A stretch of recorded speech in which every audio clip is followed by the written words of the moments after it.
Bonjour mes chers amis, j'espère que vous allez très bien. Bienvenue dans cette nouvelle vidéo concernant les cours de la littérature française.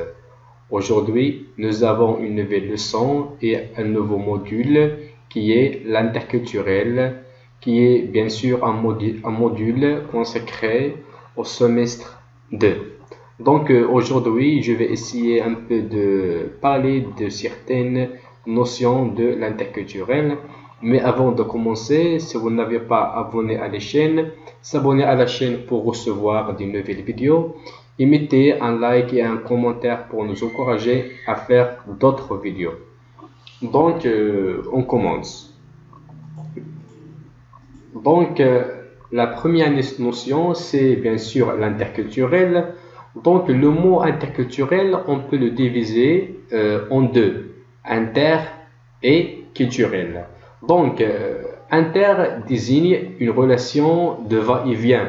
Et culture, bien sûr, c'est très clair. Donc, on peut dire que le mot interculturel, c'est une relation de va-et-vient entre les cultures. On peut dire également que l'interculturel est la reconnaissance inconditionnelle de la trace culturelle comme différence. Son objectif est d'essayer à dialoguer les cultures et à reconnaître la différence culturelle. Donc, la culture est l'ensemble des valeurs qui rythment une société.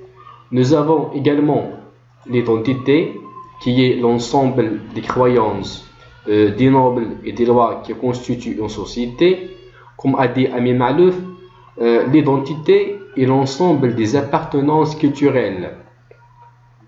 La notion suivante, c'est le métissage culturel. C'est quoi le métissage culturel? Tout simplement, c'est la rencontre entre plusieurs cultures dans un contact direct. D'accord? Donc, concernant l'identité culturelle, on peut dire qu'il renvoie à l'ensemble des traits et des éléments qui singularisent une culture donnée.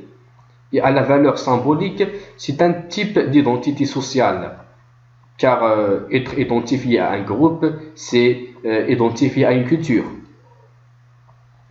Donc, la déculturation, tout simplement, c'est la perte ou bien l'oubli, ou bien l'effacement de sa propre culture. D'accord? La notion suivante, c'est l'intraculturel. L'intraculturel, on parle de l'intraculturel lorsque les gens sont différents à l'intérieur d'une même culture, car ils n'ont pas les mêmes personnalités, ils n'ont pas les mêmes mentalités. Donc, une autre notion, c'est l'individualisme. C'est la solitude ou bien la valorisation des opinions personnelles. Concernant la culturation, c'est un processus par lequel un groupe humain assimile tout ou bien une partie des valeurs culturelles d'un autre groupe humain. D'accord? Par exemple, on peut parler ici de l'immigration.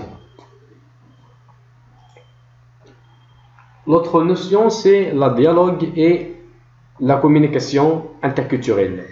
Tout simplement, il s'agit d'un échange de vues ouverts et respectueux entre les individus et des groupes appartenant à des cultures différentes, qui permet bien sûr de mieux comprendre la perception du monde propre à chacun. D'accord? Donc, la notion suivante, c'est la globalisation. Donc, comme son nom l'indique, la globalisation est le processus d'ouverture de toutes les économies nationales sur un marché devenu planétaire. D'accord? C'est alors la domination d'une seule culture. C'est la domination d'une seule culture. On peut parler ici de la culture américaine, d'accord? Qui est devenue maintenant la plus dominante. Donc, on peut parler également du voyage. Concernant le voyage, On peut parler d'abord d'un côté littéraire, car les événements littéraires encouragent les écrivains à visiter beaucoup les pays qu'ils voulaient décrire dans leurs œuvres, et de ce fait, l'écrivain voyageur vise à enrichir son esprit, son imagination dans le but de la réalisation d'une œuvre littéraire. Comme l'affirme Andalien Pascali, les écrivains essayent de relater ce qu'elle a testé lors de leur voyage dans leurs écrits. C'est ce qu'on appelle la littérature de relation.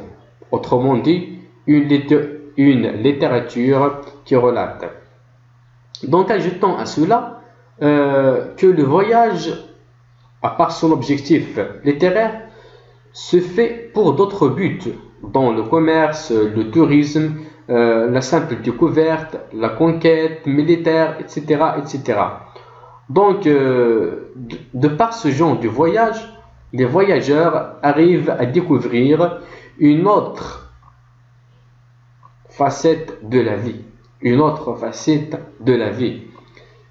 C'est l'autre avec sa charge culturelle. Cet autre est un autre univers en lui. Autre monde de vie que l'on doit découvrir via les voyages. Le voyage alors joue un rôle crucial dans la rencontre des cultures. Par cette rencontre, les gens s'influencent et peuvent être aussi bien changés. Les gens s'influencent et peuvent être aussi bien changés. Cette influence s'élargit jusqu'à ce qu'elle puisse toucher sur leur société. Par exemple, combien de soldats américains se sont convertis à l'islam en Irak lors de la guerre? On peut parler également du sens réciproque. Donc, la dernière notion que nous voulons aborder aujourd'hui, c'est les valeurs. On parle ici des valeurs masculines et féminines.